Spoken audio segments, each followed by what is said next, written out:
All right, so in today's session, we're going to be looking at a series of letters. You remember last week I asked you how many letters are there in the New Testament, and I proposed that there are 30 letters, 13 by Paul, which we've kind of dealt with, 7 by other leaders, other apostles that we'll be looking at today, the anonymous letter to the Hebrews, as well as 2 in Acts and 7 in Revelation. And the course next week comes to big, gigantic climax with the book of Revelation. So we'll touch on the letters in that book next week. They're the letters by Paul, just to remind you, with discussion about what's authentic and what is disputed as to authorship. And the left-hand column are the letters in view today, as well as the letter to the Hebrews. So what we're going to do is plunge straight into working groups today. Do we have 4 groups, Elizabeth? Hello, she's disappeared. I'll tell you the plan.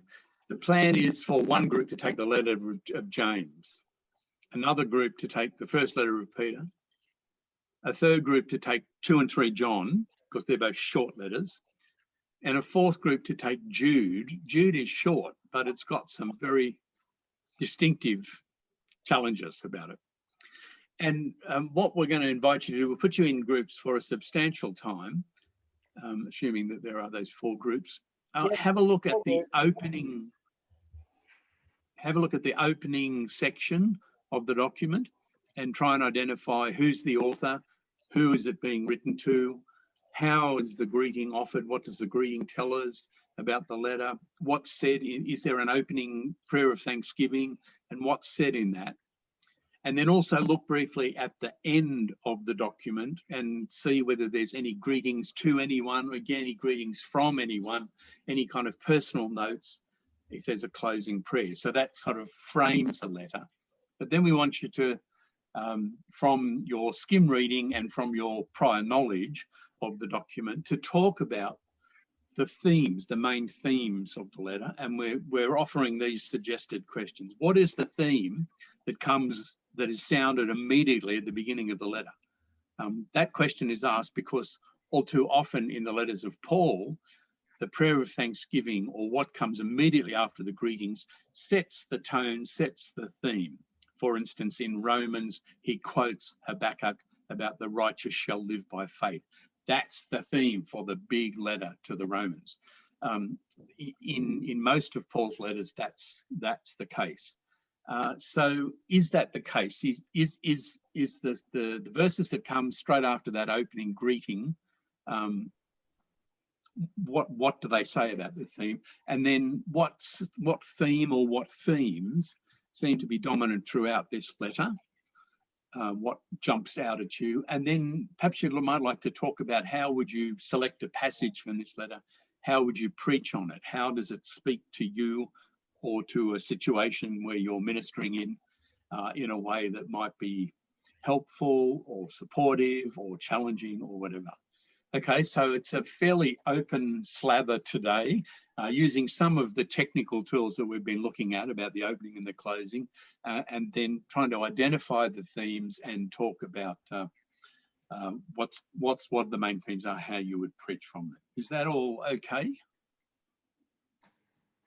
So Elizabeth, you'll need to identify which group takes which letter, I think. Look, there's 4 groups and I'm going to go 1, 2, 3, 4. So if you are in room 1, you have James. Oh, okay. So people will know the rooms they're in. Yeah. They should, I hope. If you are, I can open the breakout rooms. Room 1 has Derek Watson in it. So if you're in Derek's room, you're doing the letter of James. Room 2 will have 1 Peter, and that is Henrita's room. So if you're in a room with Henrita, that's room 2, and 1 Peter is your letter. Room 3 is 2 and 3 John. That room has Kayleen Sanders in it. So if you're in Kayleen's room, you are doing 2 and 3 John, and it's room 3. And room 4 has Drew Morgan in it. If you're in Drew's room, you are in room 4 and you are looking at the letter of Jude. Now, you might want to jot those questions down or some shorthand form of them because they're not in your books, though on page 137, you have a grid there to help you with the opening and closing and some other questions that you can jot notes into if you'd like to do that. So is everyone know what their questions in their room are?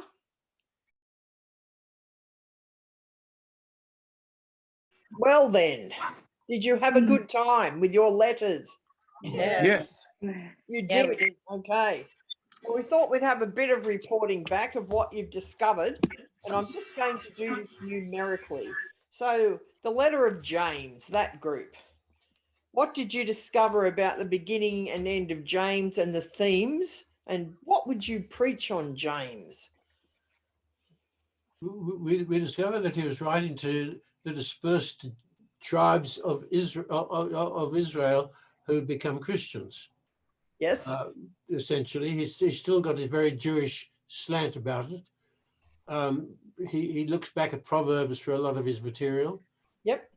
And he says things like, if you reckon you've got faith and you don't do anything about it, how can you prove that you've got faith?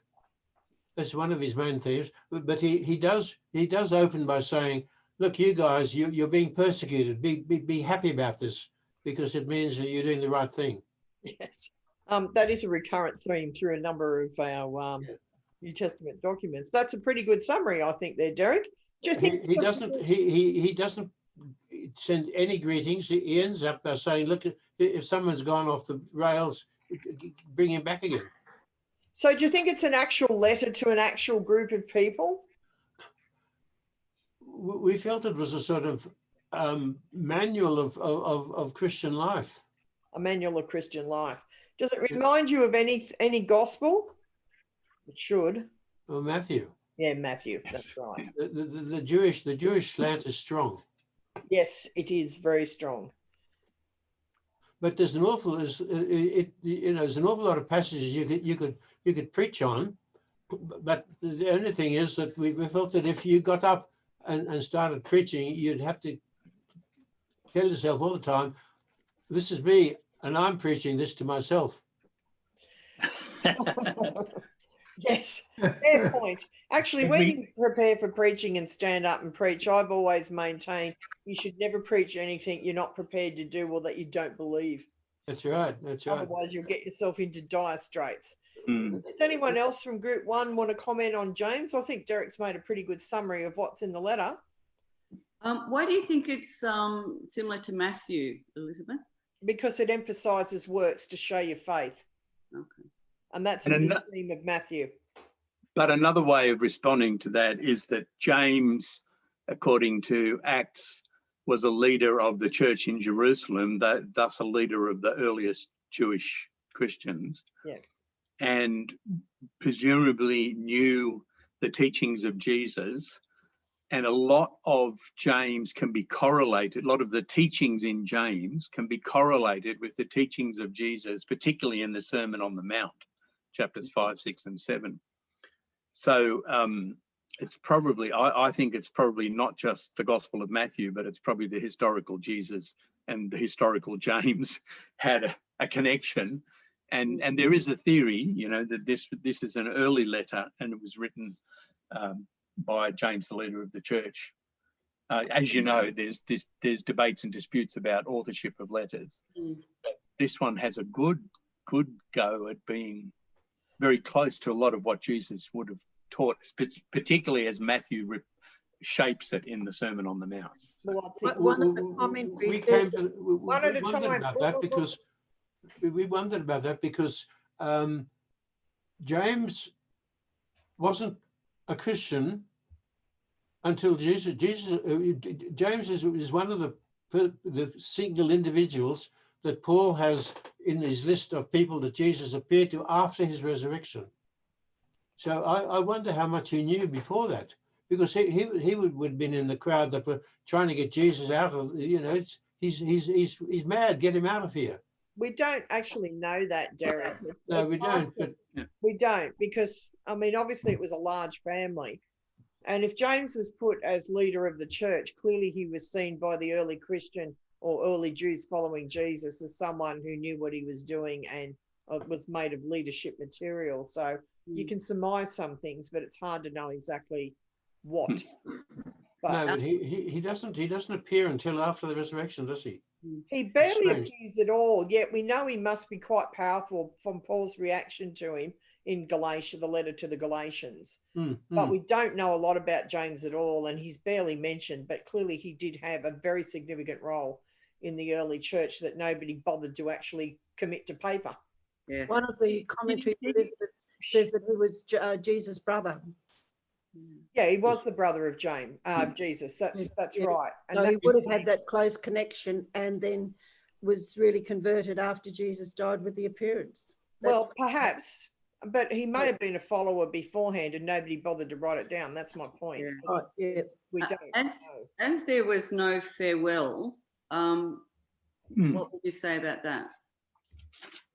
I would say it's probably a general letter rather than one that's targeting a very specific community, particularly as it's talking about the diaspora. And then diaspora of Jews was spread over quite a number of countries. So I'm not sure James has a specific community in mind he's writing to in the same way that Paul. So in this regard, it's like Ephesians, if you take out the in Ephesus at the beginning. Both Ephesians and James are general letters about general issues of significance right across the early Christian movement. Is it significant that Jude says, I'm a brother of James and of Jesus Christ, and James doesn't say that? He just says, I'm a follower of... Look, the more someone protests about their identity, the more suspicious I'd become. Yeah.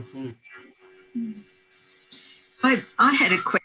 It's not related to the scripture, but I was in Spain on the Camino walk, and James is considered the patron saint of Spain. Is it the same James? There's a number of them because there was James the Apostle as well as James, the brother of Jesus, and there's other James, just a popular name. So possibly, but you'd have to look into that a little bit further, Leslie. Ask Neil Miller, Leslie, because Neil has walked that trail and is planning to go back and do it again. He's an avid outdoor walker. Yeah. I can't see James venturing out of Jerusalem about 50k. I don't think that's all right. If there's no more to say on James, I'll ask you to. I'd like to say something about James. Okay, Alex Spears. All right.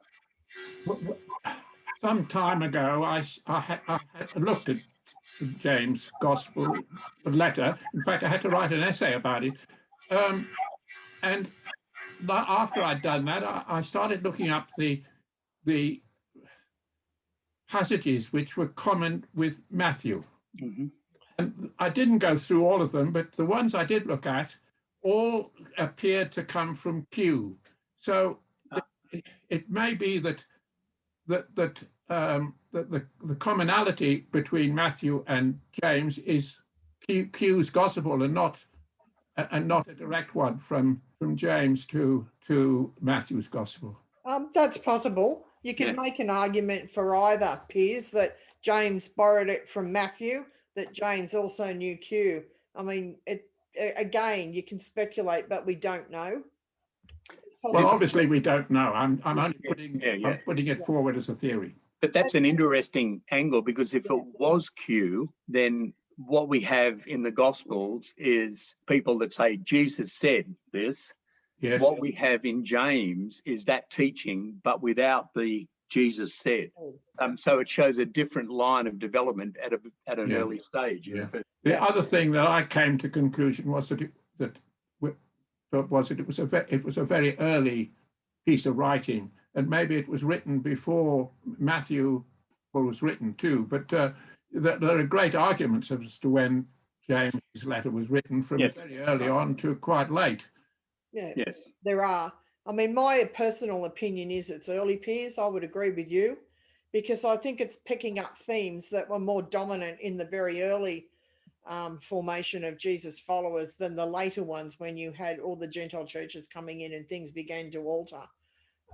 So that's my opinion. But yeah, thank you for sharing that, because there's a lot of argument about James, and people want to shove him out of the way, but I think it probably is an important early letter, and I actually believe James may well have penned it himself again. I think it's also important that James and Paul are not seen to be teaching faith against works, because James is certainly saying, look, if you haven't got faith, that's okay. But if you have got faith, you've got to have works. Yeah, well, he says faith without works is dead. He makes that point. That's right. So he's not saying works will get you there, but he's saying faith should show that your work should show that you've got faith. Yes, I'm not quite sure that's quite the same point Paul's making, but there are overlaps there. Yeah. All right, let us leave James and move to Peter. So the Peter group, what did you discover about your letter? It definitely seems to follow the letter formation with the salutation at the beginning, the opening address, and speaking to a particular group of people. It doesn't seem to be one specific person, but it's to the exiles of the dispersion in it names quite a few places. We're trying to work out where that was actually. I think Henrietta said it was Northern Asia. Asia Minor, part of Asia Minor. Yeah, Asia Minor. Asia Minor. Yep. Yep. And then it concludes with a very distinct, like a final greeting, of closing prayer, peace to all of you who are in Christ. And then all those little bits in the middle with the body and the exhortations that seem to follow a definite letter. Yep. Speaking to certain people. I think the main purpose was to encourage the people who were facing persecution for their faith. And he was trying to encourage them and how they should live in this times of trouble for them. Yes, there seems to be a lot of persecution going on, doesn't there? A lot of these letters seem to be addressing people, either generally or in communities that are suffering for their Christian beliefs. And there was a prayer just after the greeting. Straight after the greeting, there was a fairly short prayer. Yep. 3 to 9, verses 3 to 9. And we had a discussion about that suffering. Jesus was the only one who was crucified, but the other suffering that the Christians were enduring was quite severe as well, but it didn't go to the point of crucifixion like Jesus. Some of the early followers of Jesus were also crucified. Some were fed to wild animals, some were burnt alive, so it wasn't pleasant. No. My sermon is going to be from the last line of the letter, peace to you all who are in Jesus Christ. And I'm prepared to be shot down in flames, but it seemed to me that if you look at Peter and just the marginal headings, which I haven't read in detail, but you won't find peace unless you are born to a heavenly hope. You won't find peace unless you are holy. You won't find peace unless you love each other, etc., etc. So it seemed to me that peace that is mentioned in the last line of the letter is dependent on a number of the other themes from the letter. Okay. Now fire away and tell me I'm wrong. That sounds good, Norman. Yeah. No, I'm not going to fire away and tell you you're wrong, because I think that you can extract that from this letter. And the other things that we're talking about was, his instructions to people to submit to your masters and rulers, and wives and husbands to be submissive to their husband, while the husbands be considerate with your wives and treat them with respect as a weaker partner. Yeah. Yeah, that didn't sit very well with us, but. Well, that particular chapter, which is chapter 3, one of the real objections I have to that, well, the first objection is accept the authority of your husbands. Well, yeah. You can take that away, Peter. We're equal partnership in this household. I know, yes. No submitting going on here. Whatever you say, dear. Well, can I put a little bit in? If ever there's a jar to be opened in the kitchen at our place, who has to open the jar at our place? That doesn't mean you have authority. It just means your arms are stronger. So yeah, don't try that one on them with you. And I've got all sorts of gadgets to help me open up the jar of Yes, John that's because right. I live alone, yes. Calling us a gadget. And you know, I noticed all the white males have to make these facetious comments on squires. Just saying. In my house, it's my wife who opens the jars. I'm sorry. It's very clearly a document of its time with this. But what I wanted to point out is what it does to Sarah. Yes. In this document, it actually reduces the power and the privilege and the status that Sarah, the wife of Abraham, actually had. It reduces her to a woman who didn't adorn herself and who obeyed the authority of Abraham and called him Lord. She did not. Yes. She had her own rule in her household, and when she said, get rid of the slave, Abraham said, you are the one in charge, you get rid of her. So this letter, not only does it not actually take any notice of what the story of Sarah and Abraham says, actually reduces Sarah as a really powerful matriarch in the Bible down to an unadorned, submissive wife. And I have a real issue with that, but this is probably now we can blame Peter for all the troubles we have in the world today. Do we have to wonder what Peter's mother-in-law was like? Who knows? But you know, this is a late document, and it's like some of the pastorals like Timothy and the others, where clearly there's, you know, this submissiveness is coming into play now, and women aren't in these leadership positions in the same way as they were when we read Acts and we read Romans. So, and it's trying to prove its point by reducing Sarah to just this shallow and one-dimensional character, and I think that that's really not on. Why would they have done that though? I mean, if what's written there in the chapter 3 is incorrect, they surely would have picked that from the Torah. Well, they have picked it from the Torah. They just haven't told the story quite the way it really is. The reason it's done this is because if you want women to be submissive, stumping up a fairly powerful role model is a good idea. And so they've stumped up Sarah because the scriptures of the early church are the Old Testament. Sarah is the most prominent woman in the Old Testament. So they've picked her and they've turned it to make her as a model of this behavior that's being advocated for. And that's what they're doing. And the same thing happened to Mary, the mother of Jesus. She became this docile, doe-eyed, blue-draped creature that looks mournfully to heaven while she's praying in most of the pictures that depict her. And nobody really picked, and she became this submissive model of obedience that women were meant to follow. And everyone ignored the fact that she sung the Magnificat, which is a seditious and treasonous prophetic song. And that side of Mary was totally lost, and she was pushed into the service of creating subservience for women.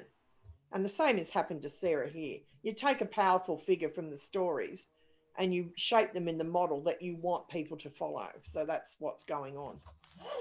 Peter's supposed to have taken his wife with him on his trip, so I don't know. Strange. Sorry, what was that, Derek? Peter was said to have taken his wife with him, wasn't it? Doesn't Paul suggest that he? Yeah.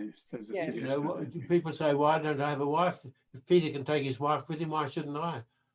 Well, I think that this is probably not written by Peter. I think it's one of these letters that have adopted the name of a powerful, authoritative figure from the stories. It's probably later than that, Derek. Yeah. While this conversation has been going on, I begin to wonder why it is that we have this letter and Ephesians and Colossians and the, you know, Timothy and Titus letters all playing down the role of women. Yep. And yet women still played a major role in the church, at least until the 4th century. They did. Yeah. What's going on? The patriarchy, Piers, that's what's going on. It's the agenda of the It's the agenda. That's exactly right. Towards Why the don't we end, get there's- letters that say the opposite, though? And towards the end, they refer to the church as she. You know, she, the Church of Babylon. She is in Babylon, so they refer to the church as a woman. That is quite common and Israel is referred to as a woman and as a bride. And the church kind of picks up from the scriptures where Israel leaves off in the early church and just takes on that. Also, with these languages, things have gender. So, things like tables and chairs and churches have gender. It's the way the language works. But it's a common metaphor to see the church or the people of God or Israel as a wife or as she. So are you saying there, Elizabeth, that the general community views are coming in at that point? That's correct. They are. And stop, you noisy women. We know you're not meant to rule anything, so just be quiet. It's that. And there's, I mean, this that part in at the end of First Peter 2 and the beginning of First Peter 3, as well as some of like in Ephesians and Colossians, makes use of what's called a household table, and this was an instructional method that was used not by Christians or Jews as such, but in the Hellenistic society that set out the ordering of society. Children obey your parents, slaves obey your masters, wives obey your husbands, those three pairings. And we see that in Colossians and in Ephesians, and we see two of the three here in First Peter. So that's a standard wider societal thing that Christians seem to be baptizing, some people say, or Christianizing, adopting that way of operating, but giving Christian kind of rationale for and so using the story of Abraham and Sarah, for instance, to interpret it a certain way to show this is a valid way of operating. Yeah, that's right. And it was ever thus, and you find this exactly. goes on for centuries. James, of course, says slaves obey your masters. Yeah, that's exactly right. Yes, because sure. that was and a lot of people say, oh, you know, we followed and allowed slavery, but that's not what James is saying. If you're a slave, then and you're a Christian slave, you should obey your master. If he sets you free, that's fine. If he doesn't, you still obey your master. Yeah. Yeah, it can't be used as an endorsement of slavery now. Ron, did you want to say something? John McEwen? Yeah, a question about the end of Peter when he talks about Mark, his son Mark. Now, is that Mark, which Mark is that? Is it actually his birth son or is it the other Mark? The Mark, yeah. Good question, fair and to the point. This is why we have commentaries. We couldn't work that one out. We were trying to work out. So does my son Mark. Yeah. I mean, who knows? Because we actually don't know who this author is, even though it's got the name of Peter on it. Yeah. And maybe the real Peter did have a son Mark, and this is being named at this point in time. Yeah. Well, there's a. Is this the Mark that wrote the Gospel? Probably, it sounds as though it might be. Oh, I don't think the writer of the Gospel of Mark was called Mark. I think another name. That's right. We don't know who wrote Mark. Yeah. Someone named Selene may have written Mark. But this is the reason, obviously, why the early church fathers reckoned that Mark was Peter's storyteller. Quite possibly, Gary, because they picked bits and pieces from around the New Testament documents and came up with possible theories. And that's what they did. Any more comments on Peter before we move to John? No, we should go to John, I think. We'll go to John. And you've got probably two of the shortest documents in the New Testament here, the second and third letters of John. What did the John group discover? We thought they were simple letters and pretty much followed the formula of greeting someone and giving a prayer, Thanksgiving type thing, and similarly the endings were like that too. Yep. And to John, we thought that the chosen lady is addressed to the chosen lady and her children, which would be the church, probably. And then 3 John was to a specific person, Gaius, and of unknown origin, we decided really. And they were both sort of like sandwiches that you give the love, the good bit, and then the meat in the middle is this is bad, and then you put your bread on the bottom. So it was quite a formula to do that as well. So you give the bad bit in the middle. And there was always a farewell, and talks about love. The 2 John isn't specific about people, talking about deceivers, but 3 John really goes to town on Diotrephes. He is not happy with that fellow at all. So and as for preaching on it, Michelle had a great way of both of them. I've dobbed you in, Michelle. Oh, it was actually Pierce who said Pierce suggested that you could put both letters together and preach on the 2 of them together. That since they both sort of had the same message, it was just one was a communal letter and one was a very, individual letter to a specific person, but the general theme was the same. Yeah. So what is the theme you would preach on if you were using both letters? Warning against listening to false prophets. Okay. But you were going to focus on love. It was more love.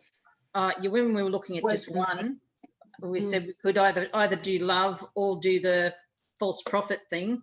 But I think if you were doing the 2 together, then you'd be looking at, avoiding false prophets.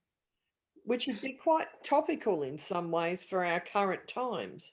Not mentioning any presidents' names. And it's so funny, the second to last verse, I've got much to write to you, but I don't want to use my pen and ink. It's so, it's so it'd be nice to know what he wanted to say. He had so much to say, but I don't like writing, so I'll come and tell you instead. It's like, that's so we're left hanging. Yes, but the theme was so much more, but I don't want to use my pen and ink. And you think, oh. And Paul does similar towards the end of some of his letters where he says, I'm hanging out to come and visit you. I want to see you again. I want to talk with you. Paul gives you 20 pages beforehand, though. Well, he does. Yes, it's True. not quite as short as John. I think some of these letters are about the same length as some of Paul's sentences. That, yes, that's possible. Yeah. And of course, it's an oral culture, so people do speak more and they tell stories more. They're not accustomed to writing in the same way, and it's expensive. And if you're not literate and you're dictating your letter and you're paying a scribe, you're paying by the letter. It's expensive, so that also helps keep things short. And I guess also, once you'd written the letter, you would send it off with a messenger who would probably out the information that was in the letter itself. Yeah. Expand what was being said. That's possible, yes. Yes, that's right. I mean, certainly Timothy was carrying letters around, Paul and Titus, and I think it was very common. Yeah. In fact, it was the only way to get the letter from A to B anyway. That's right. Just one little Royal Mail. One little side note about 2 John and 3 John. We didn't give you 1 John, but had you been given 1 John, you would have noticed that a number of times in this letter, it says, I write these things to you, beloved children. But if you look at the beginning, there's none of the letter form. It just says, we declare to you what was from the beginning, what we've heard and seen with our own eyes. And at the end, there's no sign off like we get in a letter. It just says, little children, keep yourself from idols. Yeah. Yes. So the form of 1 John is really strange because we say it's a letter, but unlike 2 John and 3 John, where it's very clearly a letter form, it's not. And yet the content of 1 John is like an extended riff on Jesus' new commandment in the Gospel of John. A new commandment I give you, that you love one another. 1 John is about love quite extensively, yeah. And that theme is there in 2 John and 3 John. Well, yeah. Yeah. You've got love, then you've got a warning, and then you've got love. Yes, that's right. Yeah. That's pretty much the standard for these. John 1 doesn't, as you say, doesn't say I'm John, I'm writing, and John 2 and 3 say I'm the elder. Elder, yes. Be anyone. Yes. The name John doesn't come into any of the letters. No, only the tradition. That's right. And it's a very common name again, so it's just been fine. Supposition. Then and now. Yeah. Exactly. Well, we better move to the letter of Jude. So, Jude Group, what did you discover about your letter? Well, you were right. It was challenging. It was challenging, yes. But in a good way. In a good way. Well, firstly, it was in the form of a letter. It had the greeting and it had doxology at the end, and it's good it had that, because those parts were really positive and a little more uplifting. The body of it, again, like the other letter, it started with the greeting and then it was a sandwich, you know, as that effect again. It really dealt with false teachers and perverting the faith and division. Those were the main themes. So initially, that was pretty much the theme from the start, but it did go into great detail. And to be honest, Jude, who we're taking as the brother of James in Christ, was pretty passionate and angry at what was going on. And we came to the conclusion that it was from genuine concern. The other thing we felt too, given some of the verse, well, a lot of the letter itself, but particularly verse 5, that the community that he was writing to was maybe, if not fully Jewish, had a lot of Jews in it, because there's a lot of references to the Old Testament and to knowing the Old Testament. And the other thing that was picked up was that there was some similarities with 2 Peter, and it made us actually, we looked up the dates, and they were written 65 AD was Jude or around, and 67 AD. So they were written around the same time. So then we thought, well, obviously this problem of people going in and misrepresenting and blaspheming the faith and perverting the faith looks like it was very common in the church, and it was a major problem that was being dealt with at the time. And we wondered if maybe that was to do with the fact that it was very early and there was a lot of converts from maybe pagan religions, and that some of those practices and beliefs were seeping in, and that had to be dealt with.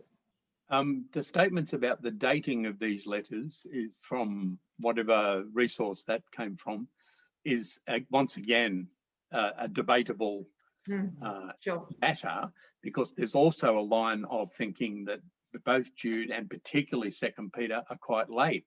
And there are a number of scholars that want to date 2 Peter into the 2nd century. The influx of Gentile or pagan practices into Christianity may be early, but of course, as time goes on, Christianity becomes more and more Gentile. Yeah. So that doesn't in itself suggest one or the other. And also the reference to the Jewish material might suggest earlier Jewish Christianity. But even though the dominant thread ultimately of Christianity was Gentiles, and we're all Gentiles, part of Gentile Christianity, there were Jewish Christian groups that continued on, like those groups that valued the leadership of women, but are not reflected in the kind of orthodox line of tradition.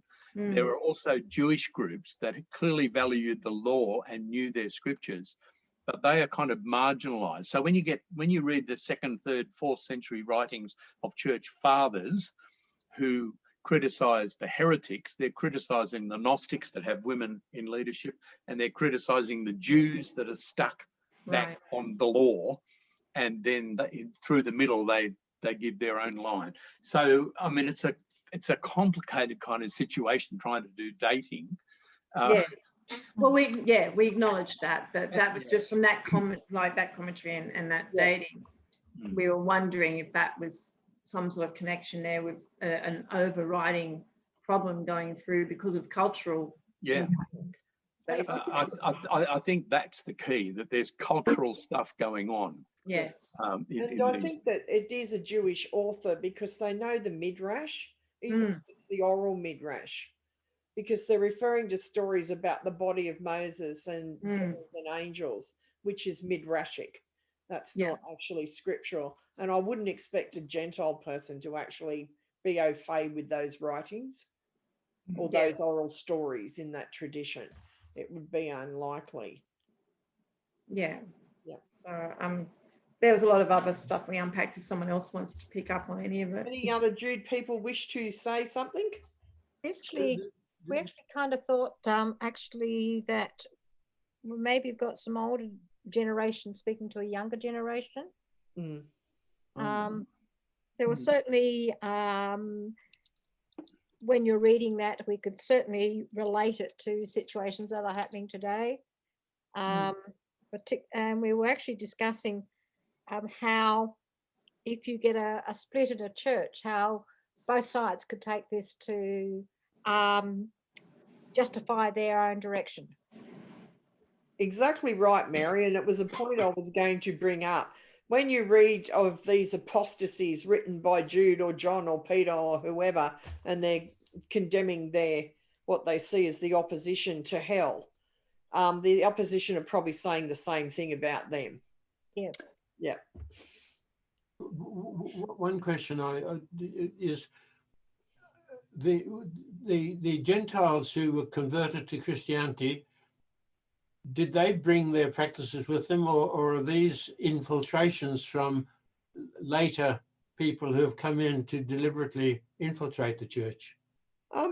I'd say both are possible. I think in Corinthians, it's pretty clear that there are some ecstatic practices that have been brought into the Corinthian church, particularly through the women, that probably did come from pagan practice. You can make a case for that anyway. It's also possible that people just came in, not with any bad intent, but just came in late and brought those practices with them and couldn't see any problem with why they couldn't do both. Yeah. Because syncretism in the Roman Empire was very common. So that's quite possible, Derek. And it doesn't mean they're necessarily evil people. They're just acting the way Romans acted, or, Hellenistic people acted. These people are filthy minded, and by their shameful and selfish actions, they spoil the meals and eat together. Well, that's Jude's opinion. I take all of this rhetoric with a grain of salt, because as Mary has rightly pointed out, if you have church splits, they usually say terrible things about each other. Yeah. We still do. Yes, exactly. I've been through it. Yeah. Yes. Do you want to say something, Peter, about Jude? Well, the thing that really, how you look at a passage and something jumps out at you? Yeah. 10 says, yet these men speak abusively against whatever they do not understand. And what things they do understand by instinct, like unreasoning animals, these are the very things that destroy them. Like, it's so easy. I've done it. It's so easy. You don't get it. You don't get what someone else is on about. And so you speak abusively about it rather than listen. Try to understand where they're coming from. Say, I don't get that. That doesn't make sense. That's nonsense. Yeah, Jude's not my favourite letter, and that's probably the reason why, Peter. I mean, he ends all right. We all love that benediction, and we often probably sing it in our churches. But, the politicians read this one. That's where the politicians get it from. Yes. That's what they do, isn't it? Yeah, that's right. You demonise the enemy. Or the maybe Jude himself is doing that. He could have been. That's the point, I think, that Mary's making and that I want to make too. This might have been just his opinion. One of the positives we picked up, though, apart from the doxology, which was really good, was in around verse 20, but you, beloved, building yourselves up in the most holy faith and praying in the Holy Spirit, keep yourselves in the love of God, which I felt bringing love into it there was probably a really good move. Waiting for the mercy of our Lord Jesus Christ. So again, coming back to that essence of love being the fulfillment of the law, that leads to eternal life. And have mercy on those who doubt, save others by snatching them out of the fire. To others show mercy with fear, hating even the garments stained by the flesh. So there's very distinct help there on how to handle that situation while still walking in love and mercy. And, you know, I mean, okay, the fear, hating even the garments stained by the flesh, I know people take that really far, but there is that positive there of saying, hey, look, you know, don't, it's a weird sort of juxtaposition. But, you know, on one hand, you've got him for the whole letter going, they're going to hell. And then it's like, okay, but show them mercy, you know, and try and snatch them out of the fire. So it was an interesting juxtaposition there with that, but I'm glad it kind of went that way rather than stayed with the hellfire and brimstone. Yeah, it is a bit hellfire and brimstone, the old Jude. He's a bit like Matthew in that way too. Just a tad. We had a question. Was Jude then, if he was a brother of James, was he also a brother of Jesus? That's an interesting. Would it be a half brother, presumably? Well, he doesn't say that though. He says he's a servant of Jesus Christ and a brother of James. Yeah. And remember, there was more than one James. Okay. Yeah. Right. So my answer to that from the letter would be probably not the brother of Jesus. Mm.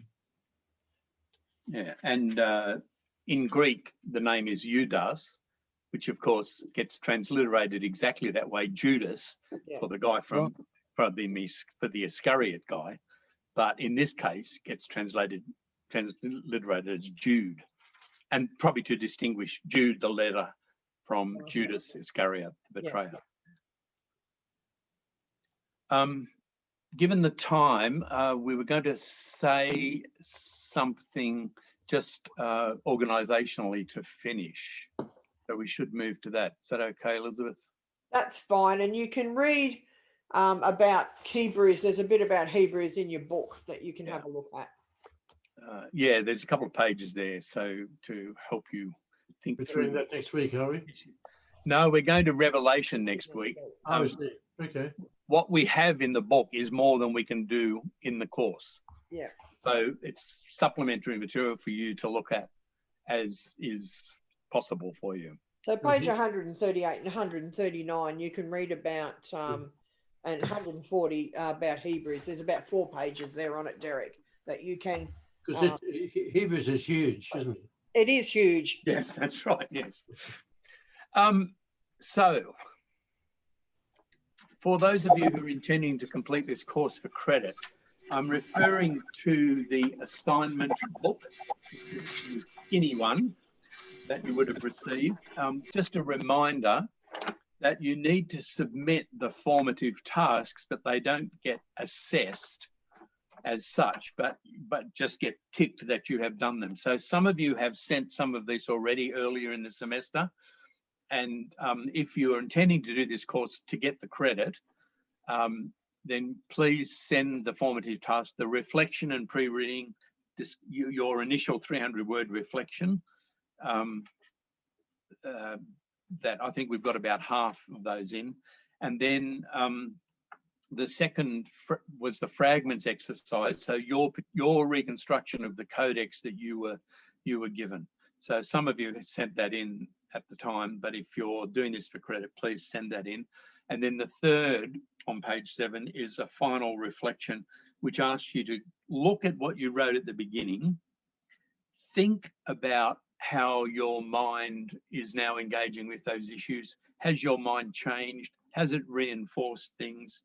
A final reflection just on the value of the course, if you like, as you see it, and how your future practice will be affected. So they are called formative in that they are required but not assessed. And you can send that to us by email, or if you want to post it, we can send you by email the postal address to send it to. The second lot of tasks are the summative tasks, and these are on pages 8 and 9. So that basically requires you to pick a passage. You can pick it from one of those suggested there, or you can pick it from somewhere else. That will be the basis for the exegesis that you do, write 500-word exegesis. And there are worksheet questions later on in the book for you to follow. And then from that exegesis, prepare a sermon and deliver a sermon. So that's assignment 3. If you're looking to be accredited as a lay preacher, do assignment 3, not assignment 3A. That's on page 9. So assignment 3A is, which if you're wanting to do this for credit but not doing it as to become a lay preacher, you can choose assignment 3A as the alternative, if you like. And then there's a quiz just to finish, which is at the end of the workbook, and we need to have that. And once again, you can submit that to us by email or by post. In assessing the sermon, the options for doing this, once you've done the sermon, you can just record it onto your phone or your device and send it to us for us to watch. I've actually done that this year with someone in terms of assessing them to be a lay preacher. Or else you would need to organise a service with your presbytery where you preach and some accredited person, like an accredited lay preacher or a minister, would assess it. So there's some thinking to do about what's the best way to present the sermon. So that's that. Next week is the last scheduled meeting, and we are looking at the book of Revelation.